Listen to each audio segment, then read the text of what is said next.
तो friends gate 2006 का एक क्वेश्चन लेकर आया हूँ और मेरा क्वेश्चन का सॉल्यूशन देखने का तरीका ये है कि आप पहले वीडियो को पॉज करें, क्वेश्चन अच्छे से पढ़ें, उसके बाद आप वापस प्ले करें। तो इस क्वेश्चन में एक स्टीम टेबल दिया हुआ है, उसमें स्टीम्स की वैल्यू दी हुई है।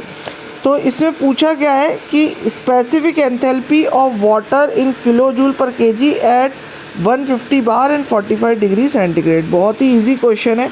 तो सबसे पहले हम इसका टीएस डायग्राम बना लेते हैं। टीएस डायग्राम के बाद ये क्वेश्चन करना बहुत आसान हो जाएगा, ठीक है ना। ये टीएस डायग्राम अपने बना लिया।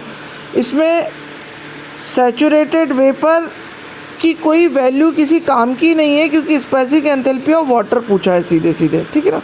यह अपना सैचुरेशन कर्व बन गया और ये जो है अपना सैचुरेटेड लिक्विड लाइन बन गई।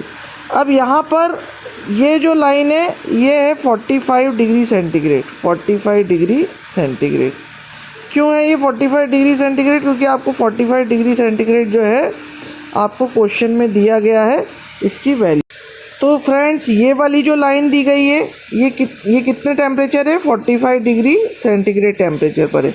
और प्रेशर कितना है? 0.9593।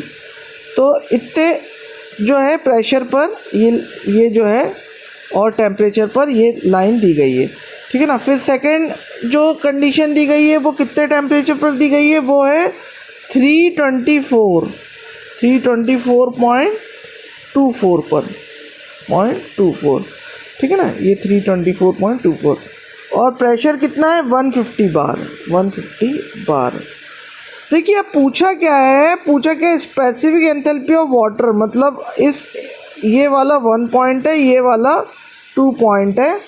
तो इस पर्टिकुलर पॉइंट की एंथैल्पी पूछी गई है। किस पर्टिकुलर पॉइंट की? इस पर्टिकुलर पॉइंट की एंथैल्पी मतलब H2 पूछी गई है। और ये H2 किसके बराबर हो जाएगा? H1 प्लस पंप वर्क के, work done by the pump. तो और ये पंप वर्क कितना होता है मालूम है? पंप जो है प्रेशर को चेंज करता है, तो P2 minus P1 into V, ये पंप वर्क हो जाएगा। P2 minus P1 into V1, ठीक है। अब आपको देखना है कि ये H1 की वैल्यू क्या हो जाएगी, P2 P1 की वैल्यू क्या हो जाएगी और V1 की वैल्यू क्या होगी। तो H1 की वैल्यू कितनी होगी ध्यान से देखकर बताइए, क्योंकि H1 45 डिग्री सेंटीग्रेड पर है, 0.09593 पर है। तो सैचुरेटेड लिक्विड वाली आपको कंडीशन देखना है, एंथैल्पी की कंडीशन देखना है। तो ये हो जाएगी 188.45, ये हो जाएगी 188.45। अब आप इसमें ध्यान रखना ये किलो जूल पर केजी में दिया हुआ है, ये किलो जूल पर केजी में दिया हुआ है। और ये जो वर्क आपका निकलेगा P2 minus P1 into V1 ये जूल में निकलेगा, ठीक है ना। तो आपको क्या करना पड़ेगा? ये 10⁻³ से मल्टीप्लाई करना पड़ेगा, ठीक है। और ये P2 माइनस P1 दो ही प्रेशर लिमिट है, तो P2 कितना हो जाएगा? P2 हो जाएगा आपका 150 माइनस 0.09593, 150 माइनस 0.09593 ये आपका हो जाएगा।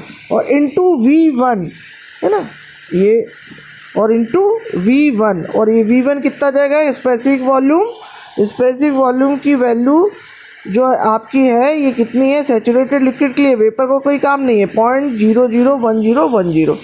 ये हो जाएगा इंटू 0.001010।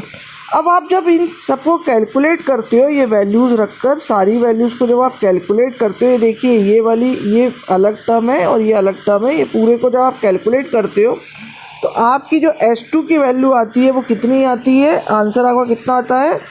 203.59।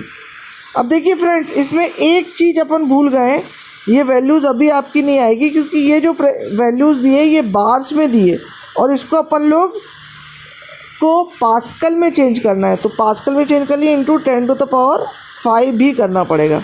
जब आप इसको इंटू 10⁵ करेंगे इस वाले टर्म में, क्योंकि ये बार में दी गई है 150 जो प्रेशर की वैल्यू है और ये 0.09593, तो इसको 10⁵ से मल्टीप्लाई करना पड़ेगा 10⁵ से इस वाले टर्म को ये जो, तो आपकी ये वैल्यू कितना आ जाएगी 203.59।